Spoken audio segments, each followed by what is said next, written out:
Now, it's going to be a busy stage for Bradley Wiggins and Sky today, with 7 climbs packed into 157.5 kilometres between Belfort in France and Porrentruy in Switzerland, which are only 40 kilometres apart, unless you're determined to take the painfully scenic route.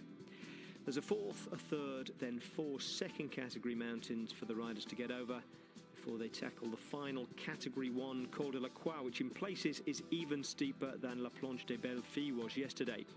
Then, from the summit of the Col de la Croix, there's a 16-kilometre run down to the finish. There's Bradley Wiggins on the front row of the grid this morning as race leader, along with Chris Froome in the polka dot jersey. Ryan Tarame is the new white jersey wearer as best young rider, and Peter Sagan stays in green. Now, we were largely crash-free yesterday, but not today, sadly. Samuel Sanchez, the reigning king of the mountains, went down in the middle of the bunch. Alejandro Valverde went right over him, and Cedric Pino ran into the back of both of them. Everyone was able to continue except Sanchez, who was clearly in a bad way and was taken to hospital having broken both his hand and collarbone. Although the word soon after from Movistar was that Alejandro Valverde had sustained a hefty blow to his right leg and was in some discomfort too. Now, it was a chaotic day in terms of breaks. Countless attempts were launched and failed, with Team Sky keeping a firm hold on the pace and rhythm of the stage at the front of the main field. Finally, Astana's Swedish rider, Fredrik Kessiakoff, got free on his own.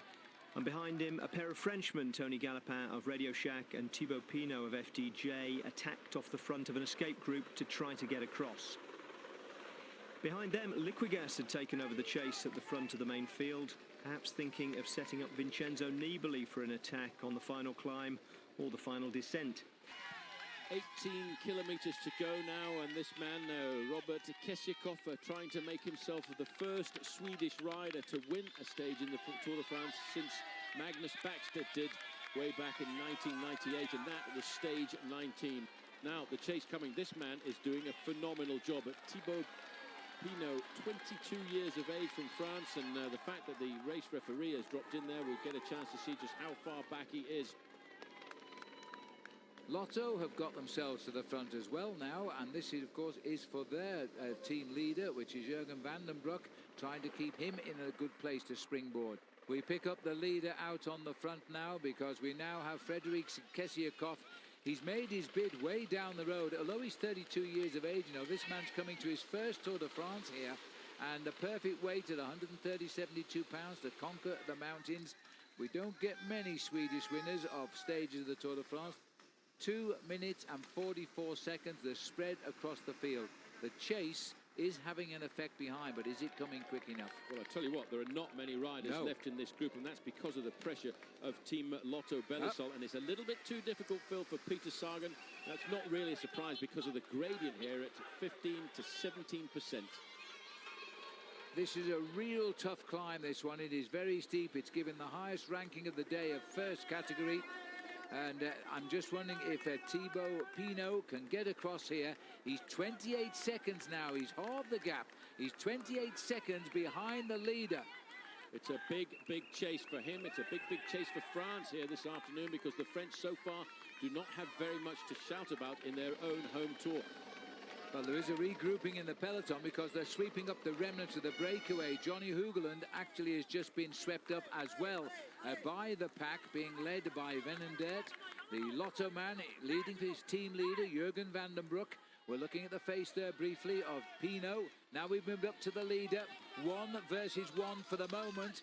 The peloton is reducing drastically in size, and Cadel Evans isn't far from the front of the chase. There he is, Cadel Evans on the left. Is he building up, do you think, to test Bradley Wiggins on this climb? Well, the one thing that he's thinking about is we see Alejandro Valverde going backwards, Alexander Vinokourov also being dropped in the turquoise jersey there. This race is being very, very difficult. The group, I did not expect, Phil, to see reduced to such a small group of riders by this final climb of the day. Bear in mind, this climb is only 3 kilometres long, but it's having the same effect as yesterday. Well, it's very steep. It's 14% and increasing to 11 in places. So this is a very tough climb. Kessiakoff is having to work now. Look at those shoulders roll, and take a look over those shoulders, because here he comes, a Frenchman contacting the lead.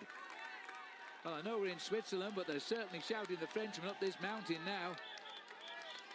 Frederick Kesiakov of Sweden, and a Frenchman coming up. Is it going to be a Frenchman's day to win a stage of the Tour de France? This two first-time riders in the Tour de France. They're riding like veterans now on the Col de la Croix. Well, the man in second position, Phil, is only 22 years of age. He's been a professional for 3 years. He's one of France's young talents who are breaking out this year at the Tour. The youngest man in the Tour de France, Thibaut Pinot, at 22 years and 32 days, has just gone past one of the oldest men, really, a 32-year-old Kesiakov. Now he knows he's in the lead in the Tour de France. If he gets to the top with nobody else with him, Paul, it's all downhill to the finish. He's got a very good chance here, Phil. If he gets over the top, he's got a 2-minute advantage over the main field. But the main field is riding like an incredible pace a little bit further down on the slopes.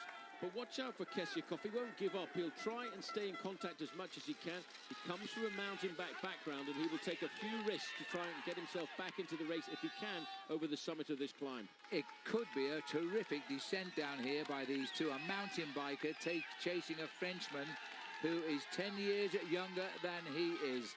Look at the crowd here.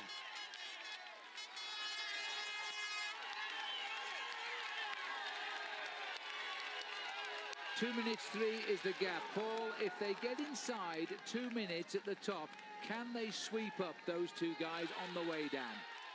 They certainly can, but this man is riding with all of France's hopes on his shoulders this afternoon through a tunnel of noise.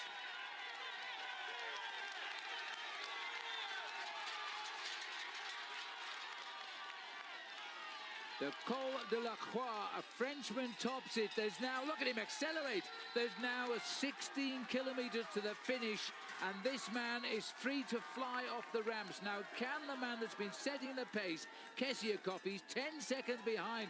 10 seconds is the same as Cadel Evans to Bradley Wiggins as well. And up comes Van den Dirt, but they're continuing to count now. That's lower down the slope.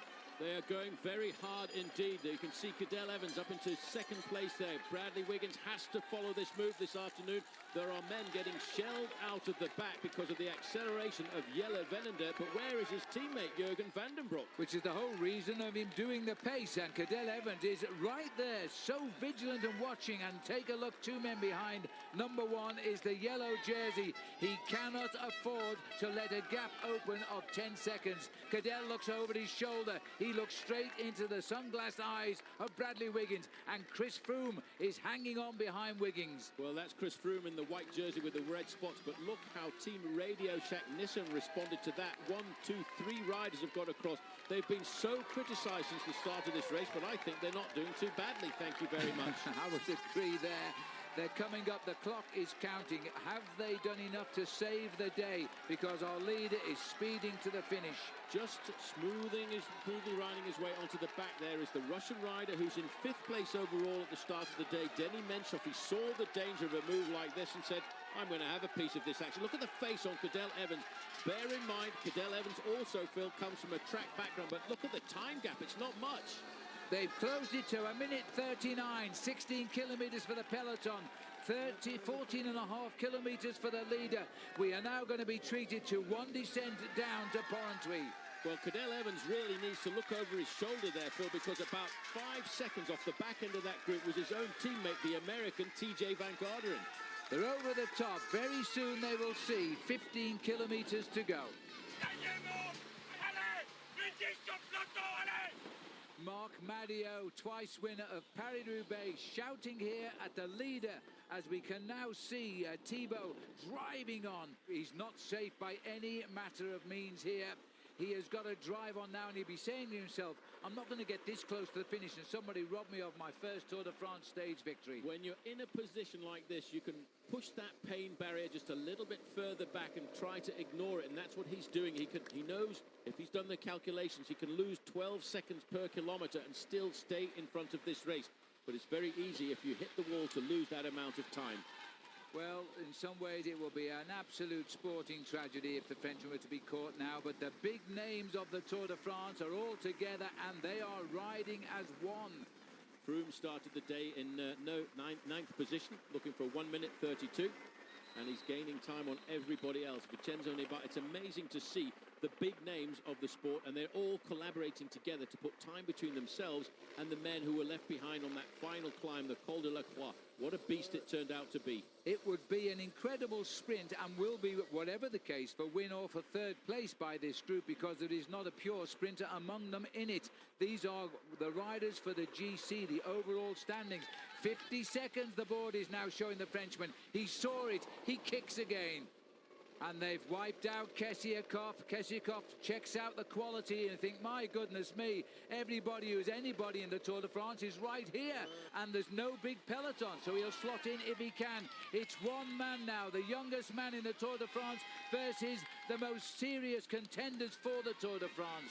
41 seconds. Well, they're slowing down because in that last minute they just hacked off another 5 seconds. They're pulling out all of the cars now. That's always a bad sign, but this man gets closer and closer to the finish line. He will be dreaming now of a victory, but he cannot slow down. He's got to just concentrate on the job in hand. But as we come round one of the flyovers here now, it is a Frenchman trying to wind his way into the finish in Porrentruy. He has just over 3 kilometers to go, and he's far from safe as he kicks again. 3 kilometers, Phil, is going to take him inside of 4 minutes to get to the finishing line. Oh, well done there. My goodness me, where's he gone? That was agile, that was clever. He was thinking, because if he'd gone round that roundabout the other way, Phil, it would have been a longer distance and he would have lost a few more seconds. It goes to show that he's thinking properly, he's still concentrating. There's the compact chase group. They've gone the long way round. Oh, no, they haven't. They've changed their minds. Well, don't forget, Phil, these are seasoned professionals. These are men who know how to win some of the biggest bike races in the world. But I'll tell you one thing. They are shaving off 5 seconds off his lead in every minute at the moment. And that, my calculation, means this man is going to survive as long as he can keep this tempo riding up. 37 seconds. We're looking for 2 kilometers. That looked to me like a Radio Shack rider who stole a little lead. If it is, then the other Radio Shack riders will try to slow the chase down, and that could become advantage Pinot. Into town, downtown, a beautiful little Swiss town in the canton of the Jura. The crowd are going ballistic here, not for a Swiss rider, but for a French rider. And that, in fact, is Jürgen van den Broek, who's jumped out of that gap. The jerseys are very confusing at the moment. From the sky. All look very, very similar because they've got a black shoulder and a white patch down the middle. Now that's a very good move by Jürgen van den Broek. He's a player for overall. We're crossing Porrentruy. Enjoy the atmosphere of the Tour.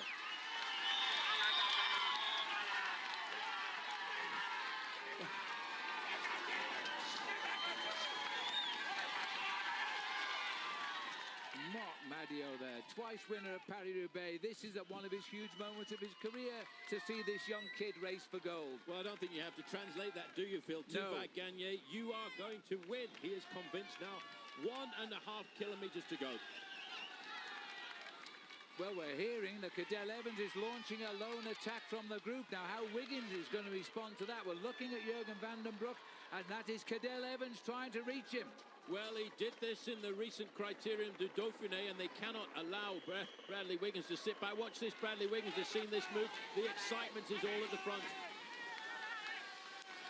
This is an amazing Tour de France. We are 1 kilometer to go. The young Frenchman is trying to win. Cadel Evans is trying to get 11 seconds to become the leader of the Tour. Now, that is an incredible move by Evans. Evans will fight every inch of the way. We've still got 2 weeks to go in this Tour de France. What he's trying to do here, Phil, is try and steal the yellow jersey away from Bradley Wiggins to start tomorrow's time trial in last position so he can get the advantage of the time checks. This is a superb ride by the youngest man in the Tour de France, and he's French. When they built the motorway locally, they found bones from the Jurassic era. That explains the dinosaur there. Now he's got it, and he salutes Marc Madiot. This is a huge moment in French cycling because of his age. And it's always great when you can win on a Sunday in the Tour de France, because it makes the front page of all of the Monday morning newspapers. And Marc Madiot will know all about that, having won Paris-Roubaix on 2 occasions. Look at the joy. Well, Marc Madiot has chosen some great riders for his French team over the years, but he's sure found a great one now. This is it. He's getting ready to throw his arms in the air. His first Tour de France, the youngest man in the race. He can salute his public, even if we are on Swiss roads now. But the interest for us is behind him. Is Cadel Evans going to steal 11 seconds and become the leader of the Tour? And the answer is no. He's back in the pack. It's a sprint for second place. Well, Bradley Wiggins was very attentive indeed. You can see there they're lining this up for Tony Galopin to try and get second place. Well, he is a good sprinter, and he might be the best, but Evans is going to have a go at him as well. Cadell Evans has no time bonuses. Wiggins is following him to make sure he's got the same time. Well done, Cadell. That's a great second place. What an incredibly good ride by Cadell Evans that was today. First, a fabulous solo stage win by the youngest, and today the Frenchest man in the race, Thibaut Pinot. Cadell Evans led home the group containing Bradley Wiggins 26 seconds later. Evans, Galopin, Wiggins, Nibali, Vandenbroek, Froome, Menchoff was the order over the line. And if you take out Galopin, that might be the remaining podium contenders in this tour. Behind them, Frank Schleck lost another 30 seconds. Frederick Kessiakoff came in 12th after animating much of the stage. Nicholas Roach 13th at a minute 25, 59 seconds down on the Wiggins group.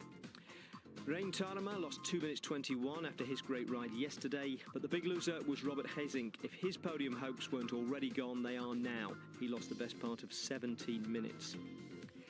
Now, we missed out somewhat on the cat and mouse between the favourites in the final kilometres, because French television understandably refused to cut away from the youngest man in the race and the ecstatic middle-aged man following him in a car.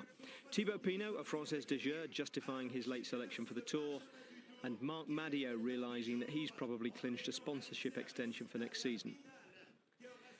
Funnily enough, the race went through his hometown of Mélisée yesterday, where his dad's the mayor, and that was the stage he had plans for.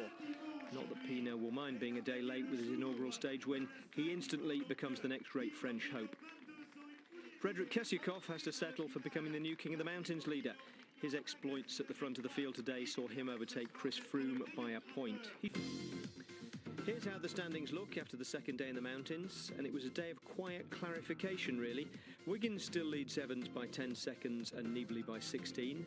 Dennis Menchoff moves up to 4th as Rein Tarama slips back. Chris Froome is up to 6th behind Aymar Zubeldia, and Jurgen Vandenbroek appears on the first page for the first time. Nicholas Roach slips to 9th, Frank Schleck is 15th at 3 minutes 47, and Robert Hesink is now 23 minutes 12 down in 56th place.